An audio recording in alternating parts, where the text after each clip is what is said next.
A 9-year-old Thermador oven will not unlock after the cleaning function. The circuit breaker tripped while the oven was on clean mode. Now the door lock will not release and instead makes a small buzzing noise. So it sounds like your door latch may have failed. Try turning the breaker off to the unit for 60 seconds to see if it will reset. If not, then try to set the self-clean, wait 60 seconds and cancel it to see if that will reset the door latch assembly.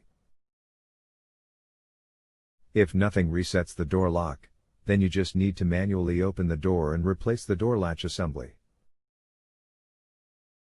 It's not easy to manually unlock the door. You'll need to use a coat hanger and pull the latch assembly from right to left by slipping it down between the door and the oven frame at the top. Force the latch over to the left and open the door, then you can remove the panel in front of the door latch and replace the latch assembly.